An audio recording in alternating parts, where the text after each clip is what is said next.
राम हरे कृष्ण कृष्ण कृष्ण हरे हरे राम राम राम हरे हरे हरे कृष्ण कृष्ण कृष्ण हरे हरे राम राम राम हरे हरे हरे कृष्ण कृष्ण हरे हरे राम राम जय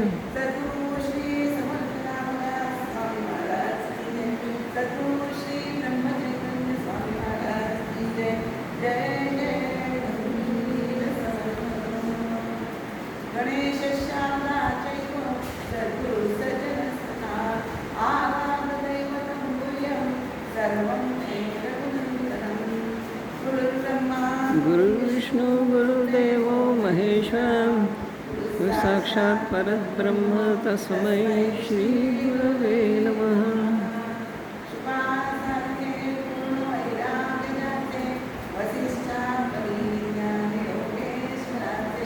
कवी वाल्मिका सारिका मान्य ऐसा नमस्कार रामदास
दशक एक हा संवनाचा दशक यामध्ये विवेचनामध्ये विवेकातील नित्यानित्य विवेकातील नित्य स्वरूपाचं आपल्याला समर्थांनी दाखव दशक एकमध्ये समर्थांनी दर्शन घडवलेलं आहे.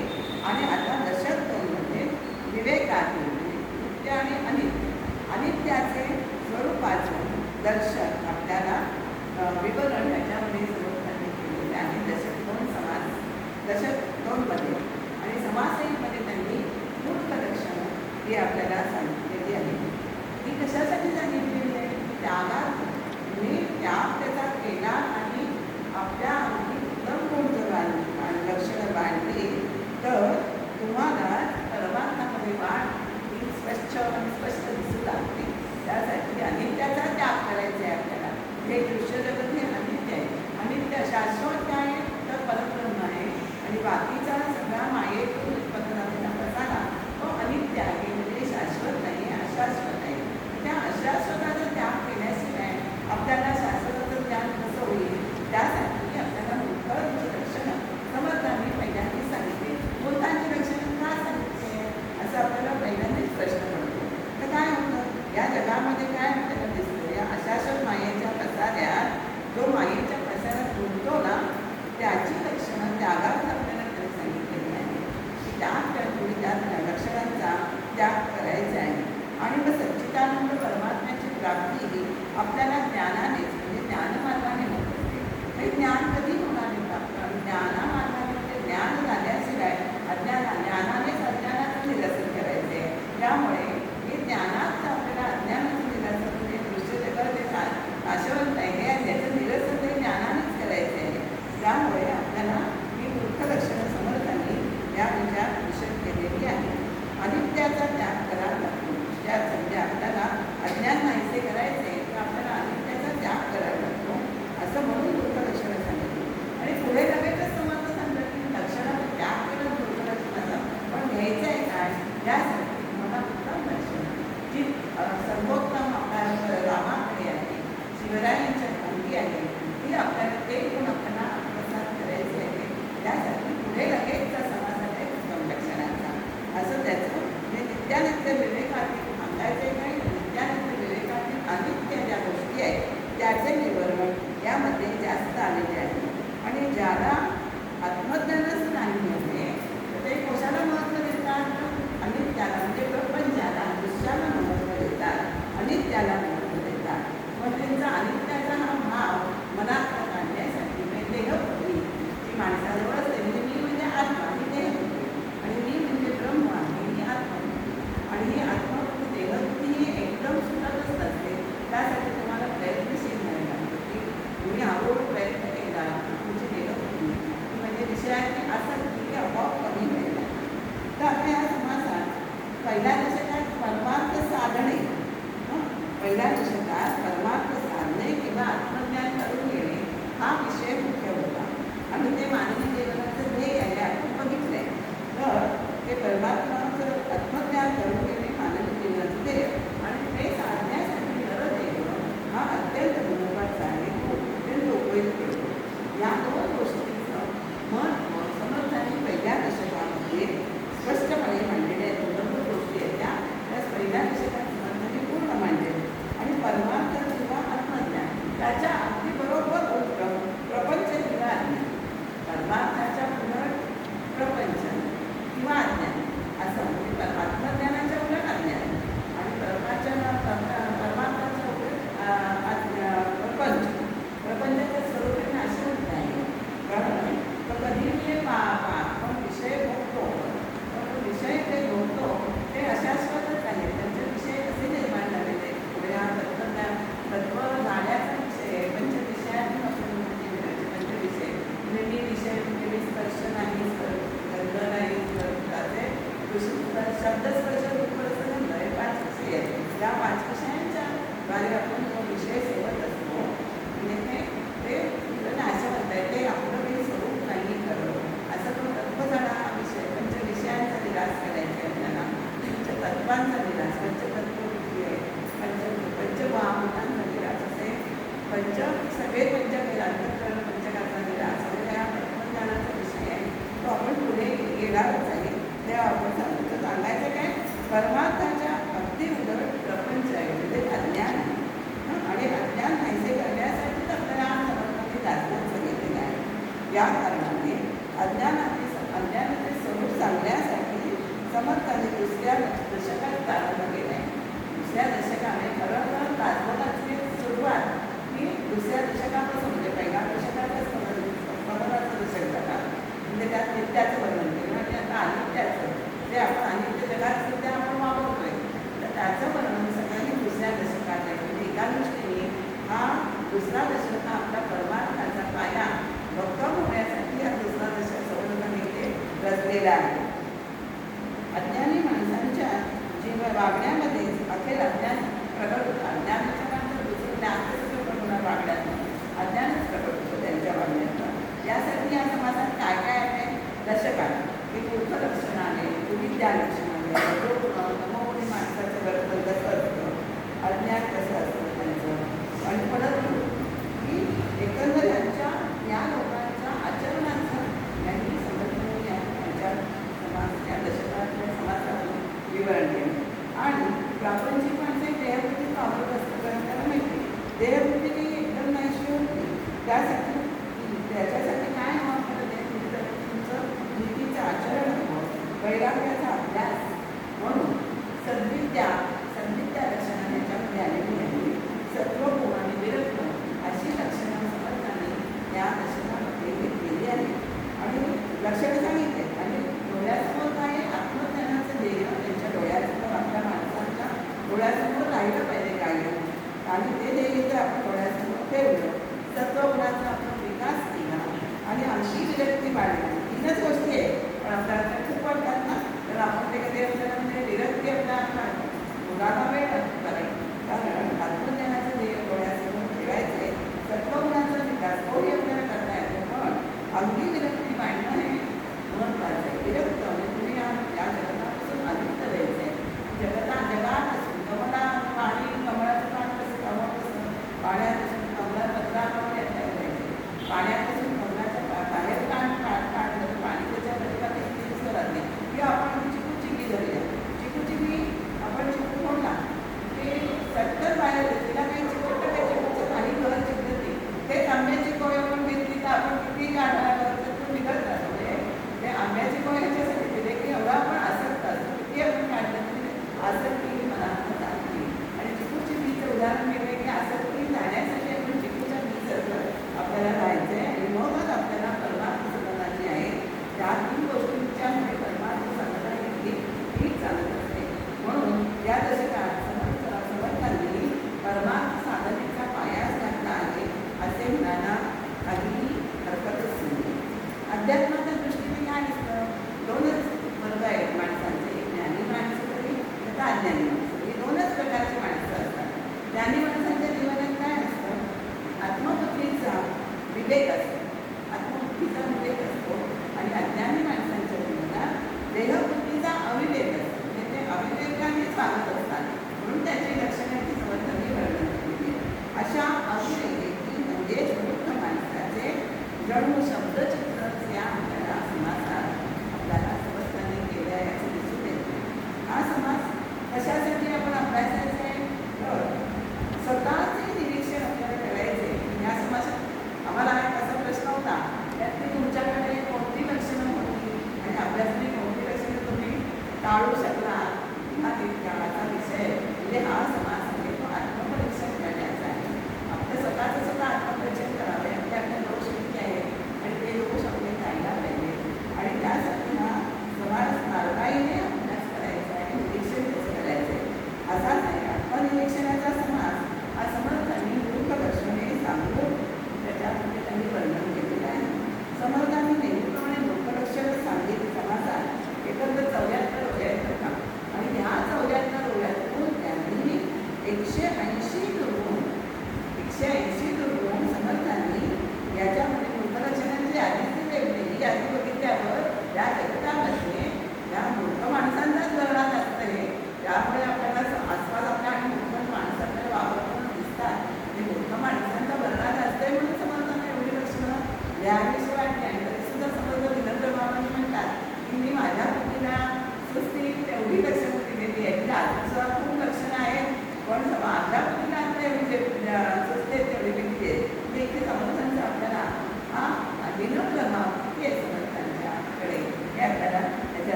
असे म्हणून पराकोटीचा विनम्र भाव समज या याच्यातून व्यक्त करतात, या आवडीतून व्यक्त करतात.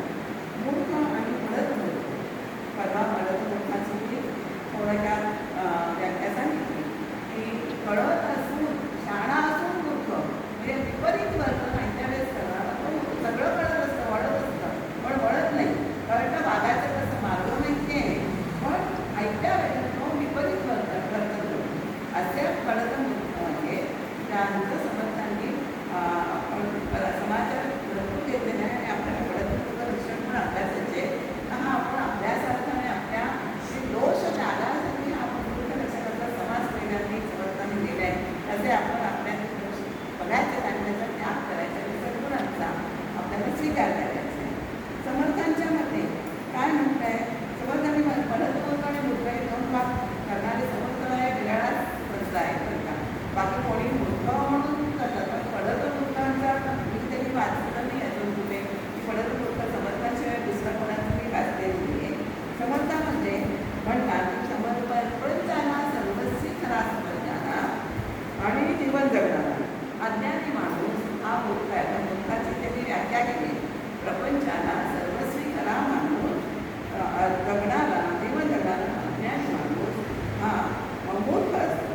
हा मूर्ख कसा असतो याचं सगळं वर्णन याच्यामध्ये आलेलं आहे की तो स्वार्थी असल्याने हे सगळे जग माझ्या सुखासाठीच आहे, माझ्यासाठी निर्माण केले आहे. जग निर्माण झाल्याने माझं सुख मला मिळावं म्हणून लोकांनी माझ्याकरता सुख निर्माण करावं अशी त्याची अपेक्षा असते. माझ्या सुखासाठी हे जग आहे, त्याचा मी उपभोग केलाच पाहिजे असं या माणसाची धारणा असते. ती म्हणजे देह ही त्याची भावना अगदी दृढ घट्ट झालेली असते अंतःकरणात. त्यामुळे देहसुखासाठी हा माणूस कसा असतो, आपापलेला असतो. नंतर विषय विभागामध्ये विकारभाष अत्यंत विकारवश झालेला असतो. त्याचे मन एक द्वेषाने भरलेले असतं. द्वेष कधी निर्माण करून मत्सर द्वेष आपल्याला ती गोष्ट दुःखाला मिळते पण आपल्याला मिळत नाही, तेव्हा आपल्या मनात द्वेष किंवा झाले ह्याच्याकडे माझ्याकडे नाही आहे की हा आपल्याला मला मिळालं असतं काय झालं असतं असं सहज मनात आपल्या सामान्यांचा विचार येतो की नाही. म्हणजे त्यामुळे पण ते दुसऱ्याचा द्वेष त्यामुळे वाटतो. तर द्वेष असा अंतःकरण त्याचं द्वेषाने भरल्याने नंतर भोगताना सोडतो जनाची नाही मनाची मी कोणतीच तारीख ठेवत नाही, मर्यादा वाढवत नाही, नीती न्याय धर्म त्याची बिलकुल जात ठेवत नाही. त्यामुळे आणि त्या अनेकच्या मार्गाने तो पैसा कमावतो, तो मूर्ख आहे असं समजताना आपल्याला सांगितले. आणि त्याचा द्रव्य खूप मिळवतो आणि पूजे प्रकारही खूप करतो आणि आई बाप गुरु देव स्वामी हे त्याला पुण्यापैकी कोणीही माणसं पूजनीय वाटत नाही. हे आणि की आई बापांनी ज्या आपल्याला जन्म दिला आहे त्याला बाई वेळा आपण नलिकाच्या गोष्ट आपल्या सगळ्यांना माहितीच आहे. बायकोचं ऐकून पुनरी किती आईवडिलांना त्रास देतो, नंतर तो भक्तीकडे वळतो ही गोष्ट वेगळी आहे. पण बायकोच्या नादाने तो अत्यंत वाईट करतो आईवडिलांची करतो असं आपल्याला त्याला आत्ता आजही आपल्याला ते पाहायला मिळतं की आईवडिलांनी जन्म दिला आहे पण ते त्याला पूर्ण पूजनीय मानत नाही. म्हणजे ते एका दृष्टीने जीवनात असं नाही वागतात आपण हे म्हणून दुःखायचं ते वागतात ना. त्यामुळे त्याला कोणीही पूजनीय तो मानतच नाही. ईश्वराला तर तो विसरूनच गेलेला आहे. ईश्वर त्याच्या विसरतही नाही आणि समजा झाले असता आणि काही विपरीत घडलं तर तो ईश्वराला शिव्या देतो. मी एवढं करतोय वागतोय चांगलं वागतोय तरी माझ्या बाबतीत असं का वाटतं मी ईश्वराला शिव्या देण्याचा त्याचा स्वभाव धर्म बनून जातो. त्यामुळे बुद्धी अत्यंत चंचल असल्यामुळे काय होतं, मायेच्या दुर्बलांशी नातलगांशी तो कधीही प्रेमाने बोलत नाही आणि परक्यांशी मात्र तो बोलतो. परक्यांना धारकळ झालेला आपण म्हणतो की दुसऱ्यांना तो गांजेला असतो पण स्वतःच्या माणसांकडे कधीच प्रेमाने बोलत नाही, वागत नाही. त्यांच्यावर दाग खाणे आपण म्हणतो जे त्याला येतो त्यांना तावड ठेवायला असं त्याचं वर्तन असतं आणि सदा सत्काळात तो चिंतेत असतो. आळसात वेळ म्हणतो हा असं मूर्खाचं त्यांनी थोडक्यात पहिल्या ह्याच्यातनं आपल्याला वर्णन त्यांनी केलेलं आहे. ते तेव्हा समर्थांचा मूर्ख कसा आहे तर तो अत्यंत स्वार्थी आहे, नंतर विकारवश आहे, पूर्वीचारी आहे, भोगी आहे. 3 लक्षणे आळशी माणूस म्हणजे समर्थांचा मूर्ख आहे. आता ही लक्षणे वाचताना आपल्या डोळ्यासमोर म्हटलं की अवघी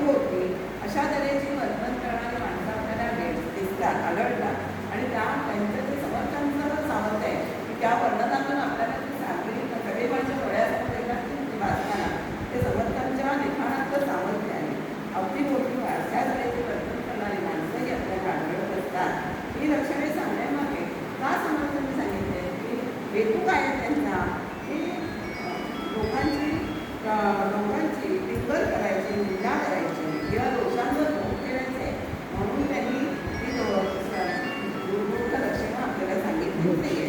तर मानवाने आपलं जीवन हे बदलावं. आपलं जीवन ते दोषपूर्ण आहे, ते दोष करावं. त्यामुळे हा त्यांच्या मनाचा हेतू आहे. म्हणून समर्थ या समासात जे प्रापंचिक जन जयाचे नाही आत्मज्ञान ते केवळ अज्ञान. त्यांची लक्षणे, मुखाची लक्षणे अगदी ठळक ठळक सांगितली तरी ती उदंडच आहे. त्यामुळे ती ऐकली वाचण्याची जगात मुखांचा वर्णन असते. आपल्याला कळू देतो कसे म्हणत असतात ही लक्षणे म्हणजे हे दोष टाकायचे आपल्याला. आणि काय घ्यायचे आहे तर सद्विद्या, सत्वगुण आणि विरक्ती आत्मसात करायची आपल्याला. सद्विद्या, सत्वगुण अंगी बाळगायचे आणि विरक्ती अंगी बाळगायची, आत्मसात करायचे. आणि आत्मज्ञानाचे ध्येय आपल्याला कायम डोळ्यासमोर ठेवायचे. आणि आपल्याला ध्येय एकदा आपण निश्चित झालं ते म्हणायचं की आपण त्या दृष्टीने वाटचाल करतो की नाही. आपल्याला शिक्षणाचं ध्येय ते पूर्ण झालं की आपल्याला पूर्ण शिक्षणातून पूर्ण करून पुढची वाटचाल करतो. म्हणजे ध्येय आधी पूर्ण गाठायचे आणि मग पुढच्या मार्ग आपल्याला सहज करून जातो. त्याप्रमाणे आपल्याला आत्मज्ञानाचं ध्येय आहे ते डोळ्यासमोर ठेवायचे आणि तदनुसार परमार्थ साधना करायची आहे आणि आपले आयुष्य सार्थकी लावायचे आहे. यासाठी आपल्याला समजणे मूळ लक्षणे सांगण्या मागचा समजण्याचा हा हेतू शुद्ध हेतू आहे की कोणाला दोष द्यायचा नाही, परमावर भोग करायचं नाही, पण लोकांनी आपलं जीवन बदलावं आणि सन्मार्गाला लागावं हा हेतू सांगण्यामध्ये आहे. आता तसं पाहिलं तर विद्येमध्ये सुद्धा सद्गुण आणि असद्गुण म्हणजे दोन गुण हे आणि पहिल्यांदा सगळ्यांनी श्रीकृष्णाने भगवंतांनी 15व्या अध्यायापर्यंत तुर्यज्ञान सांगून झालेलं आहे. तरीसुद्धा 16व्या अध्यायात दैवी आणि आसुर संपत्तीचं वर्णन केलंच आहे ना. कारण आणि याच्यामध्ये सुद्धा गंमत अशी आहे की दैवी गुण 26 आहे पण ते आसुरी गुण आहेत ना ते 5च आहेत. पण ते 26 भारी आहे. त्यामुळे ते 5 गुण आपण सोडायला समर्थांनी आपल्याला भगवंतांनी आसुरी कशी सोडायला पाहिजे जसं सांगितलं आहे. ते सगळं तत्वज्ञान सांगून त्याच्यावर समर्थांना त्याला भगवंतांनी सांगावं वाटतं. तत्वतच समर्थांनी हे आपल्याला मुख्य आपल्याला देहबुद्धीचा अविवेक आपल्याला दाखवलेला आहे. मुख्य लक्षणं सांगितलेली आहे. नित्याचं विवरण पहिल्या दशकात केलेलं आहे. तरीसुद्धा समर्थांनी अनित्याचं विवरण केलेलं आहे. ते सामान्य जणांसाठी की नित्याचं विवरण तुम्हाला नीट कळावं आणि त्याचा मार्ग तुम्हाला लागला पाहिजे. त्यासाठी समर्थांनी म्हणजे हा दैवी असून संपत्तीचं विवरण केलं आहे. तत्वतच या पहिल्या दशकात नित्याचं विवरण केल्यानंतर सुद्धा समर्थांनी याच्यामध्ये नरदयाचं नाटकासाठी ते पहिल्या याच्यानंतर सुद्धा समर्थांनी या दशकामध्ये मूर्खांचं म्हणजे असुरी संपत्तीचं वर्णन कसं केलं आहे. म्हणजे आपल्याला मुख्य लक्षणं टाकल्याशिवाय खरे ज्ञान मिळणार नाही. यासाठी आपल्याला समर्थांनी मुख्य लक्षणं सांगितलेली आहे. म्हणजे हा दशक म्हणजे काय आहे दैवी असुरी संपत्तीचे दुसरे रूपच आहे असे म्हणायलाही हरकत नाही. अनित्य माया काय आहे, विद्यानित्य विवेकातील अनित्य माया काय आहे हे सांगण्यासाठी हा दशकाचे प्रयोजन आहे. तर काही लक्षणे वाचताना आपल्याला काय होतं माहिती का, आपल्याला आपल्यातले दुर्गुण चटकन कळतात. ही लक्षणे वाचून काय दुर्गुण आहे ते आपल्याला समजतात. आणि पण काय होतं याच्यामध्ये आपले दोष दुसऱ्याने दाखवलं ना तर आपल्याला साधिकच राग येतो. आपला हावभाव लगेच जागा होतो. म्हणून ही पद्धतीने त्यांनी समर्थांनी लक्षणे सांगितली आहे की अशा तुम्ही सांगितले की तुम्हाला त्याचा राग येणार नाही. तर आपल्याला दुर्गुण चटकन ते आहे दुसऱ्याने दोष दाखवतो आपल्याला राग येतो. पण हे दोष आपल्याला आत्मचिंतनाने दूर करायचे आहे. त्यासाठीही आपण लक्षणं अवलंबण्याचे आहे आणि आपल्या वृत्ती सुधारायला हीच कळकळ समर्थांच्या मनात हा समास निर्माण होतो. त्यामुळे या 1 ते 73 समास आहे ना 1 ते 73 ह्यामध्ये समर्थांनी सगळी मूर्खाची लक्षणंच सांगितलेली आहेत आणि ती त्यागार्थ दिलेली आहे. आणि 74वी ओळी जी आहे ती पुढील समासाचे विचारोपण करण्याने उत्तम लक्षणाची आहे. आता काय झालं प्रपंचात गुंतलेल्या माणसांना काय होतं परमार्थिक सुखाची काहीच कल्पना येत शकत नाही. कारण ते अशा प्रपंचाला सर्वस्वी करा असं म्हणतात आणि शाश्वत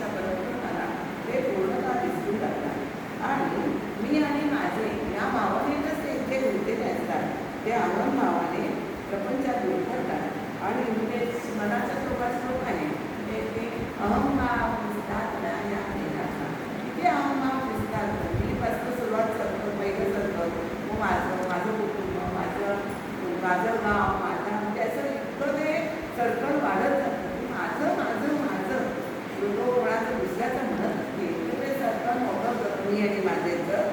त्यामुळे त्याची काय अवस्था अशी होते की देहाचा या मनाच्या श्लोकातील पंक्तीप्रमाणे त्याची अवस्था असते. आपल्या जीवनकालावर नातूला संपत्तीवर त्याचा परमेश्वरापेक्षा जास्त भरोसा असतो. ही माणसं मला उपयोगी पडणार आहे. किती माणसाला बघा कसा त्याचा स्वभाव आहे की महाराज म्हणतात ते कधी कधी म्हटलेलं आहे पैसा असावा पण पैशाचा आधार वाटावा. इतका पैसा म्हणजे इतका पैसा नसावा. पैशाचा आधार वाटला पाहिजे.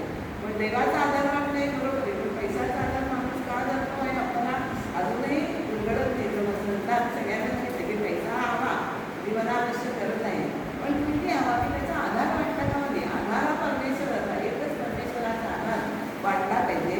तसंच परमेश्वरापेक्षा त्याचा भरोसा त्या संपत्तीवर किंवा नातलगांवर असतो आणि त्यामुळे तो पैसा मिळवताना निधीची जाण होते. पैसा आपण करायचे वास्तविक एक सगळं आहे ते इन्व्हेस्ट करायचं आहे ते सगळं माहिती असतं म्हणजे सापडत नव्हतं तरीसुद्धा आपण धनाच्या मागे किती लागतो.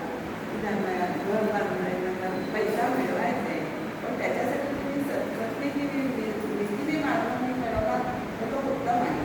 तिथे तुम्ही दांडीलवाडी करून काढून तो पैसा मिळवायचा नाही. आणि त्या दोषांचे परिवर्तन जे सद्गुणात व्हावं त्याने प्रवृत्ती मार्ग शुद्धपणे आचरावा.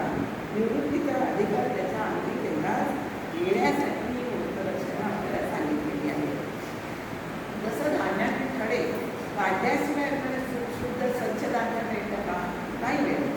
त्यामुळे आमचे दोष काढल्याशिवाय प्रवृत्ती मार्ग हा शुद्ध होत नसतो. आपल्याला शुद्ध मार्ग आपल्याला अवलंबत आहे आपल्या अंगात जे दोष आहे जसे कड्यांप्रमाणे आपण बाजूला करायचे तर प्रवृत्ती मार्ग आपला शुद्ध होईल.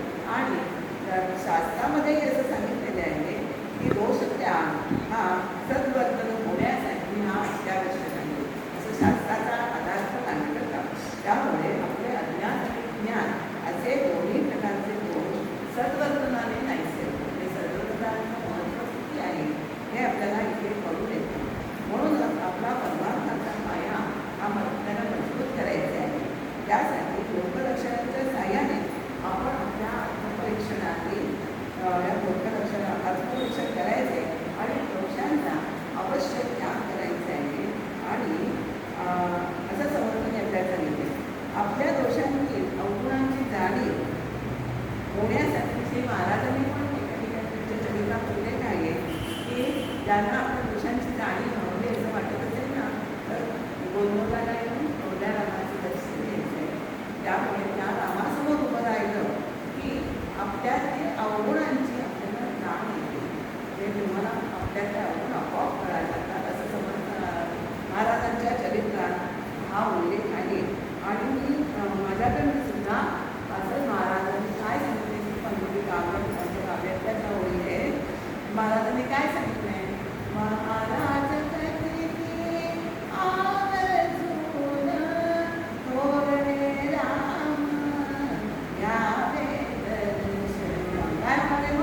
माझी खात्री आहे राम प्रभू वारी माझे अवगुण शंकान चमम मनी रम्य चैतन्याचा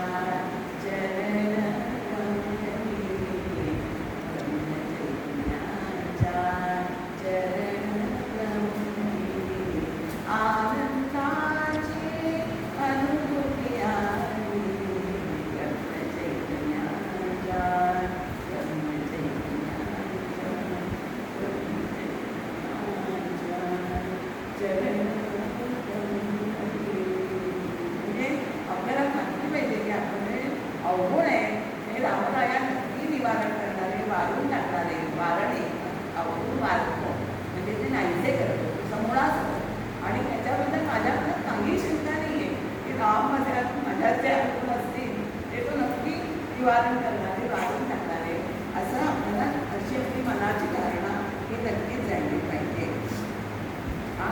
आणि आपण काही सारी लक्षणं जे 180 काही पाहू शकत नाही आहे, पण त्यातली आपण काही लक्षणं आहेत त्यांचे कसे विभाग आहेत त्यांचे पण बघून त्यातले आपण काही लक्षणे आहेत बघूया. आणि पुढच्या वेळेला उशिरा सुरू झालं चालेल ना जरा थोडंसं उशिरा 10-15 मिनिट उशिरा झाले थोडं तरी ते होईल. तर समजताना म्हटल्याप्रमाणे मूर्ख आणि मूर्खाचे 2 प्रकार केलेले आहेत. मूर्ख म्हणजे लक्षणे ज्यांना आत्मज्ञान नाही, ते अगदी अज्ञानी असल्यामुळे ते प्रपंचात गुरफटलेले असतात आणि ज्यांना सुधारण्याची संधी मिळत असूनही त्या स्वतःला सुधारण्याची संधी ते घेत नाही, ते मूर्ख समर्थाने सांगितलेले आहे. आपल्याला स्वतःचं आचरण सुधारण्याची संधी आपण एकदा करते, पण आपण त्या संधीचा फायदा घेऊन आपल्याला सुधारायचं आहे. जो सुधारत नाही तो मूर्ख आहे असं समर्थाने विचार करायचा नाही.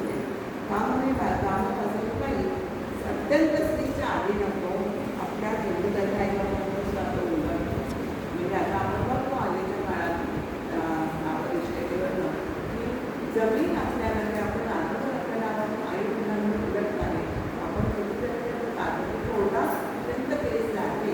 हे खरोखर वाईट आहे, खरोखर मूर्ख आहे की आईवडिलांनी आपल्याला आई म्हणजे आपल्या घरात आवडलं त्यांना त्या घरात राहून त्यांच्याशी चांगलं व्हायचं तर तुम्ही त्यांच्यावर तेच करायची हे आपण आत्महत्या दोष आपल्याला घालावला पाहिजे. तर मोठा अहंकारी जो आहे बढाई बोल मारणारा आणि त्या करणारा तो मूर्ख आहे आणि तो एक मूर्ख या म्हणाल्याखाली समर्थांनी सगळी 180 लक्षणं आपण सांगितले. प्रत्येक लक्षण ना घडता एक पूर्ण थोडी ओळी वाचली होते म्हणजे काय मला ती कसं सगळं तो एक मूर्ख म्हणजे जन्मला दयाचे उदरी दयास तो विरोध करी सखी मागणी अनुकूली तो एक मूर्ख सांगोली सर्वनी कोण स्त्री आधीना दिले तर सांगे अंतरची मात्र तो एक मूर्ख. असं प्रत्येक चरणाच्या शेवटी तो एक मूर्ख असं समजताना दिग्दर्शित केलेलं आहे. तो मूर्खच आहे. तर आपण थोडीशी बघूया आपण लक्षणं तर समर्थांची म्हणते आता आपण बघूया.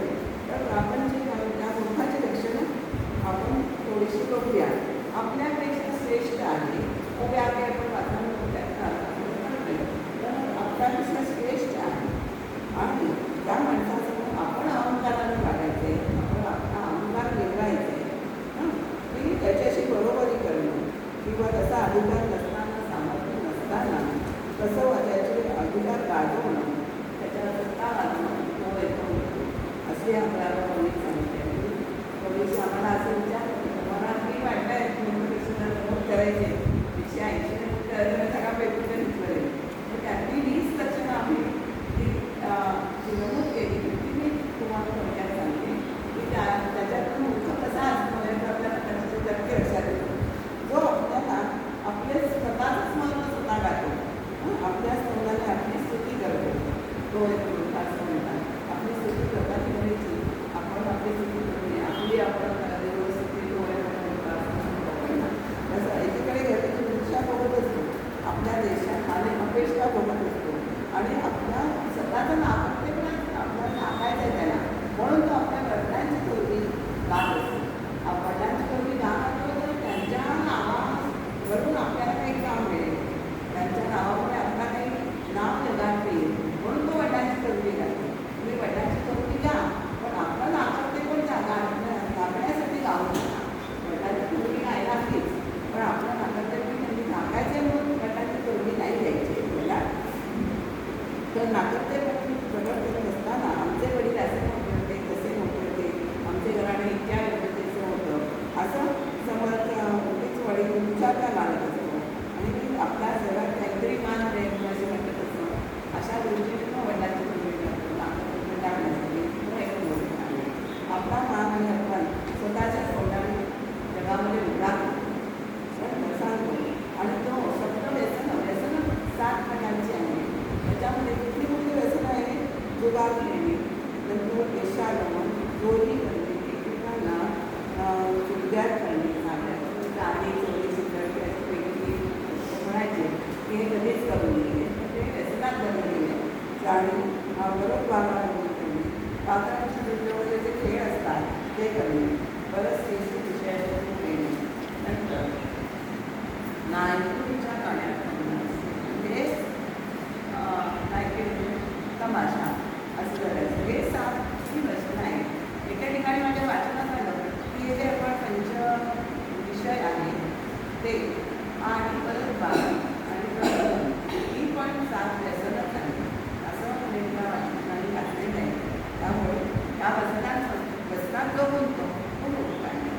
आपल्याहून जो श्रेष्ठ पुरुष आहे त्याच्याजवळ नेहमी राहायचं होता, पण त्याने जे सांगितलेले सद्गुण शिकवतो ते तो आत्मसात करत नाही. सद्गुरूंचा अंगीकार करायचा तो ऐकतो, त्यांच्याकडे जातो, पण त्यांचे सद्गुण तो आत्मसात करत नाही. तो मूर्ख आहे. योग असणं औषध नव्हे, पथ्य नव्हे. मूर्खाचं लक्षण सांगितलं आहे. त्याला रोग झालेला आहे, त्याने सांगितलेल्या डॉक्टरांनी सांगितलेलं पथ्यहारी करायचं आहे, तो छान आहे. पण रोग आहे ना होणार काय म्हणते, आपल्याला जीवन जगायचं ना आनंदात, रोगाकडे लक्ष द्यायचं नाही, असं नाही करायचं. त्यामुळे मृतदेहाची हानी किती होते हे आपण लक्षात घ्यायचं. म्हणजे रोग असतो औषध पण घेणं, पथ्य न करणं. नंतर प्रारब्धानुसार आलेले प्राप्तभोग आहे, म्हणजे प्राप्तस्थिती आपल्याला जे आलेले आहेत हो त्या समाधान मानित नाही, तो मूर्ख आहे. हे समाधान वृत्ती आहे. तुम्ही ठेवले म्हणजे पैसेची राहावे, ज्याच्यामध्ये आपण टेकतोय त्या ह्याच्यामध्ये समाधानात तुम्ही राहायला पाहिजे. पण आराम देखील खूप मोठा आहे. नंतर सोबती वाजून एकदा प्रवास करणे. प्रवासाला टुरिस्ट कंपनी आपली इंग्लिशमध्ये म्हणतो की लोकांची कंपनी असते पाहिजे, लोकांची क्राऊड. तुम्ही तिघं झाला तर मग खूपच क्राऊड होतो, म्हणून लोकांची संगतीने सोबती वाजून प्रवास करणारा, ओळख नसून स्वभावाचा परिचय नसून आपली ओळख किंवा आपल्या नातेवाईकांची ओळख त्याला सांगणारा, आपल्याला प्रवासात कोणी कळत नाही कसा गोष्टीची आपली चौकशी करते, म्हणजे आपण किती सावध राहायला पाहिजे. आणि त्या ओळखी लक्षात ठेवून आपल्याला माहिती आहे घरपोळी वगैरे कशा होतात त्याच्यामध्ये सांगतात की आपण सांगून जातो, पण आपल्या लक्षात नाही की आपण चांगला आहे म्हणून सांगतो, तसं सांगणारा मूर्ख आहे. त्यामुळे असं वागायचं नाही. किंवा महापुरात नदीच्या महापुरात कधी महापुरात आपल्याला पाण्याचं पंचमहापुरात पाणी आहे. महापुरात पाण्याचा अंदाज आपल्याला कधीच येत नसतो. कुठे बोरे आहेत आपल्याला पाण्याशी खेळून नये, आधीशी खेळून नये असं म्हणतात, ते गोष्ट म्हणतात. म्हणून महापुरात येणारा हा मूर्ख आहे. जिथे आपल्याला मान मिळतो ना तिथे हा सारखा जात असतो, तिथे सारखा जाणार. मान मिळतं तिथं जायचं, म्हणजे आपल्याला मान मिळतं त्याच्यात त्याला समाधान राहतं, म्हणजे त्याला चांगलं लक्षात घेणं मूर्ख आहे. नंतर त्याच्या मनाचा विचार कारणाचा विचार न करता शोध करायचा, एखाद्याला उभीच शिक्षा करणं की आई तुम्ही त्याच्या खाली का बसा लागला, याच्या मागचं कारण शुद्ध शिक्षा करणं. नंतर थोडक्यात खर्चा करता आपण बघतो कवचुंबक कसा असतो, गाठीला गाठ मारून तो संसार म्हणजे असं तो मूर्ख आहे. थोडक्यात करता कंजूसपणा कधी कधीच करायचा नाही. कंजूसपणा करणारा मूर्ख आहे. नंतर जो कोणावरही उपकार करत नाही आणि उपकार केलेल्यावर त्याचे उपकाराची फेडही करत नाही, उलट त्याच्यावर अपकार करतो, तो मूर्ख आहे. बोलतो का म्हणून अपकाराने करतो, थोडं करायचं पण बोलायचं म्हणजे त्याचे तो पडेल काय म्हणतात तसं गर्जना खूप, पण करतो थोडंसं पण बोलतो का, तो मूर्ख आहे. विद्या, वैभव, धन, पराक्रम, सामर्थ्य, मान याच्यापैकी काहीही त्याच्याजवळ नाही आहे, तरी सुद्धा हे सद्गुण नसूनही कोरडाच अहंकार बाळगणारा तो मूर्ख आहे. स्त्री, पुत्र, कुटुंब याचाच आश्रय कोणाशी आपण म्हणतात की आधार त्यांचा वाटतो, पण खरा त्यांचा आधार नसतो, परमेश्वराचाच आधार असतो. स्त्री, पुत्र, कुटुंब यांचा आश्रय तो म्हणून ईश्वराला विसरतो, तो मूर्ख आहे. पूर्वजन्मी जसे केले तसे या जन्मामध्ये आपल्याला सुख किंवा दुःखामध्ये भोगायला लागतं. म्हणून या देहात तरी वाईट कर्म करू नये, पण हे ज्याला कळत नाही, हे तो जाणत नाही, तो होत नाही. की म्हणजे सत्कर्म केलं तर आपल्याला त्याप्रमाणे आज पुढच्या जन्माची पूर्वी आपल्या जन्मात करून देतो, पण संचित कर्म ते पुढ्या जन्माने आपल्याला उपयोगी पडणार आहे. दुसऱ्याच विराजाने सुख मानणारा, दुसऱ्याचं चांगलं झालं तर वाईट वाटणारा हा असला मूर्ख आहे. म्हणजे परपीडा हा तिथे याला आनंद होतो आणि तो सुखात आहे म्हणजे वेळेला दुःख होतो, बरोबर उलट असतं. तसा तो मूर्ख आहे. नंतर गेली वस्तू जर आपल्या वस्तू गेले तिथे आपल्या नशिबात नव्हती म्हणून आपण सोडून देत नाही, त्याचा शोक करतो, तो मूर्ख आहे. गेले तर ते शोक कर्तव्य म्हणून त्याला असं म्हणले जाते, गेले त्याचा शोक करण्यात काहीच काही नसतो, उपयोग नसतो. प्रत्येक वस्तू काही शोक करून आपल्याला परत प्राप्त होऊन जाते, म्हणून तोही मूर्ख आहे. नंतर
एखादा दोष असतो तर आपण त्याला एखादा अंतर्गत सांगावं की अरे हा तुझा दोष आहे, तुला पालकांना कोण देणार, तर सगळ्याचं त्याचं नियंत्रण करणं आणि दोष आणि हे मोठाचं लक्ष घालणे.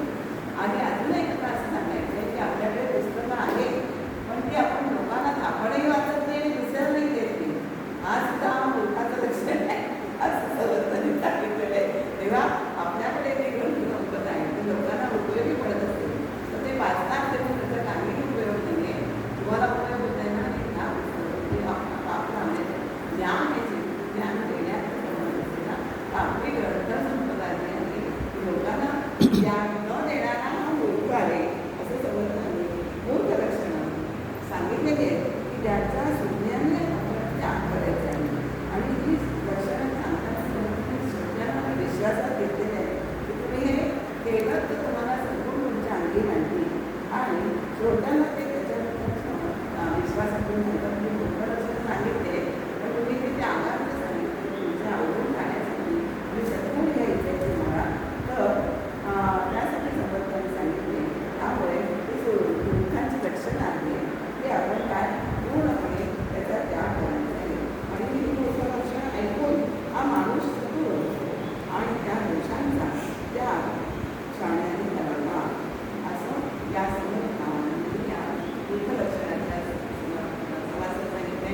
प्रत्येकाने दाखवून देते असेल हा दुःखलक्षणांचा समास आपल्या आत्मपरीक्षण आपल्याकडे आपला आहे त्या आत्मपरीक्षणासाठी हा आपण समास वाचायचा आहे. आणि आपल्याकडे ते कोणते कोणते दोष आहे ते आपण प्रयत्न करू जाणीव जाणून टाकायचे. तरच आपल्या अंगी सद्गुण येईल, परमार्थाचा पाया आपला पक्का होईल असं आपल्याला समर्थांनी या पुस्तकातून सांगितलेलं आहे.